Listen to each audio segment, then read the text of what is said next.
Assalamualaikum warahmatullahi wabarakatuh. For this meeting in this special occasion, so we will learn about the learning media to teach English for young learners. Okay, last meeting we have learned about the learning method in English learning method for young learner. So today we will learn about the media to teach English for young learner. Okay, let's see. Let's see the definition of the media is. Okay, Fr- from Sadiman, media is everything which can be used to deliver message from source to receiver or from teacher to student. As a result, it can stimulate the sense, attention, interest of student to conduct teaching, learning activity. Okay, menurut Sadiman, media itu adalah sesuatu yang bisa disampaikan untuk menyampaikan pesan dari source, dari sumber ke penerimanya, atau in this case in this classroom, then it's from the teacher to the student. Then the result, hasilnya, this learning media can stimulate the students and to get the attention, mendapatkan perhatian serta ketertarikan siswa untuk melakukan learning activity, teaching learning activity. Another definition by Scanlon, it is the all materials that can be used by the teacher. Semua materi yang bisa digunakan oleh guru untuk melaksanakan teaching learning activity, especially English, to support the students in reaching instructional objective. To help the student to reach, untuk mencapai pemahaman mereka terhadap suatu materi atau suatu pelajaran. So, according to Suyanto, there are three kinds of media. Visual media, visual, audio, and audiovisual media. Visual, it involves eye sense. Audio involves ear sensory. And audiovisual involves both seeing and hearing sensory.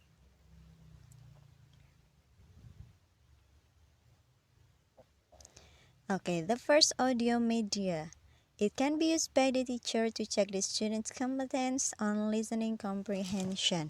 Media yang hanya menggunakan audio saja, suara. Berarti membantu anak dalam listening. The second, visual media. There are several kinds of visual media such as pictures, flashcards, puppets, and real objects. Banyak sekali, kalau visual itu lebih ke gambar. Jadi banyak sekali yang bisa digunakan untuk jadi media pembelajaran anak. The third, audio-visual media. The information of the lesson will be gained by both of hearing and seeing sensory.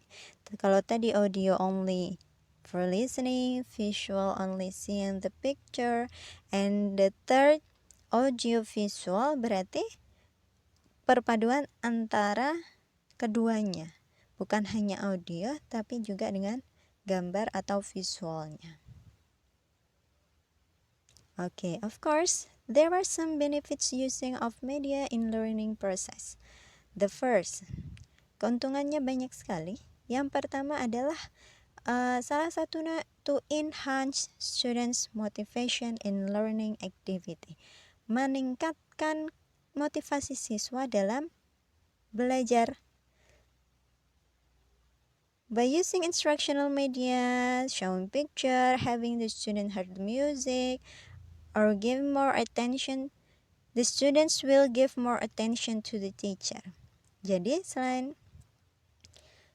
meningkatkan motivasi siswa dalam belajar, bisa juga siswa akan memberikan perhatian lebih kepada guru dalam pembelajaran, dan juga akan meningkatkan their curiosity, rasa penasaran mereka terhadap suatu pembelajaran yang dilaksanakan oleh guru. Okay, the other benefits states by race. There are 4 benefits from race. The first, ada 4 keuntungan lainnya dari race. The first, solving lack of experience problem for the students. Menyelesaikan masalah tentang kurangnya pengalaman siswa dalam pembelajaran suatu materi. Ketika mereka melihat gambar, ketika mereka melihat mendengarkan audio, song, movie, or etc. Berarti that will be the new experience for them. Akan jadi pengalaman baru untuk mereka dalam sebuah pembelajaran. Mereka akan mengetahui, oh dalam materi ini ternyata ada yang seperti ini. Dalam materi pembelajaran ini ternyata ada hal-hal yang belum mereka tahu. Berarti menambah pengalaman mereka dalam suatu materi atau suatu pembelajaran. The second, reaching everything out of the class. Berarti setelah mereka menambah pengetahuan, mereka pun akan mengetahui segala sesuatu yang di dalam kelas. Bukan hanya pembelajaran melalui course book, yang bukan hanya mereka hanya tahu dari buku saja, tapi dengan adanya media pembelajaran mereka akan tahu apa saja yang ada di luar kelas berhubungan dengan materi yang mereka pelajari. Karena materi yang mereka pelajari itu sangatlah luas. The next, creating direct interaction between the students and environment. Of course, setelah reaching out of the class, segala sesuatu yang di luar kelas berarti ada direct interaction, ada interaksi langsung antara students and lingkungan, antara murid dan lingkungannya. The fourth, integrating experience from the concrete to the abstract information. Menghubungkan pengalaman siswa dari yang mereka tahu ke hal-hal yang mereka tidak tahu. Dari hal-hal konkret yang mereka tahu ke hal-hal yang abstrak. Jadi dari media tersebut siswa bisa mempelajari pelajaran atau materi yang mereka pelajari dengan lebih. Dari yang mudah ke yang sulit. Dari yang mereka ketahui sampai hal-hal yang mereka tidak ketahui. Okay, kinds of learning media. Based on Harmer, there are several types of learning media for young learner. The first, the students themselves. Siswa bisa jadi media pembelajaran. Jadi mereka sendiri yang melakukan kegiatan pembelajaran. Example melalui games. Jadi medianya mereka sendiri, mereka yang mengucap, mereka yang berinteraksi satu sama lain. Mereka jadi medianya. The next, the second, realia. It is an object. It can be inferred that realia is unmodified real things inside or outside classroom. Jadi things, the real things in the classroom or outside classroom, sesuatu benda-benda yang sebenarnya yang bisa kita gunakan ya, atau yang bisa digunakan guru untuk mengajarkan, menunjukkan pembelajaran yang mereka lakukan. Jadi ketika mengajarkan arti dari suatu benda ke dalam bahasa Inggris, kita bisa langsung menunjukkan, oh this is book, ini buku. Berarti ada physically thing-nya, yaitu buku. Jadi mereka tahu ketika melihat benda tersebut, oh this is book. Atau contoh lainnya, pencil, then you show them the pencil itself. Jadi mereka akan tahu bahwa bahasa Inggrisnya benda ini adalah pencil, and etc. The third, pictures. Pictures bisa jadi salah satu media pembelajaran yang baik. Nah, ketika mereka melihat gambar, itu akan menampakkan ketertarikan mereka terhadap pembelajaran.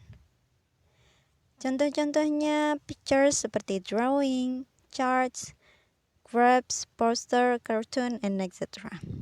Gambar-gambar, chart, grafik, atau poster, atau gambar-gambar kartun lainnya yang bisa menarik siswa untuk pembelajaran. Next, course book. Okay. Of course, in the classroom, every student will have the course book for each material or for each subject. Mereka pasti punya course book atau buku modul atau buku pegangan untuk subjek dan materi yang berbeda. The next, boards, papan. Papan tulis. It can be chalkboard, blackboard, whiteboard, and interactive whiteboard, and etc. Dengan board tersebut, kita bisa gunakan sebagai notepad, explanation aid, catatan, papan catatan, atau sebagai untuk penjelasan, picture frame untuk menempel gambar, public workbook untuk menempelkan tugas siswa, game board, notice board, and etc. Banyak sekali yang bisa digunakan dengan board atau papan di kelas. Next, overhead projector. Ini yang paling mudah. Dengan proyektor kita bisa memutar video, movie. Jadi bisa jadi salah satu audio visual media yang bisa kita gunakan dalam pembelajaran. Next, flip chart. What is flip chart? It's instructional media which contains big sheet of paper, kertas yang besar. So it mostly used to write down some important points in group discussion. Biasanya untuk menulis poin-poin penting dalam sebuah diskusi. Nah, jadi dengan flip chart di situ, misal buat beberapa tabel atau kotak, lalu ditulis materi-materi yang didiskusikan dan lain sebagainya. The next, computer-based presentation technology. Okay. Multimedia presentation banyak sekali. Kita bisa menggunakan Jeopardy, bisa menggunakan lain-lainnya yang media yang berdasarkan computer based, atau soal kalau sekarang menggunakan soal pakai Google Form. Nah, salah satu contohnya. Nah, itu bisa jadi salah satu media yang menarik dalam pembelajaran. Atau menggunakan Google Classroom, Google Meet, itu juga bisa salah satu yang membantu dalam proses pembelajaran. Song, movies, flashcard, game story, and etc. So these are other learning media to enhance the student motivation, such as song, movies, flashcard, game, story, and etc. Okay, that's all about the material about the learning media. So next time we will discuss one by one about the learning media used for teaching the young learner. That's all for the material. Thanks for your attention. Assalamualaikum warahmatullahi wabarakatuh.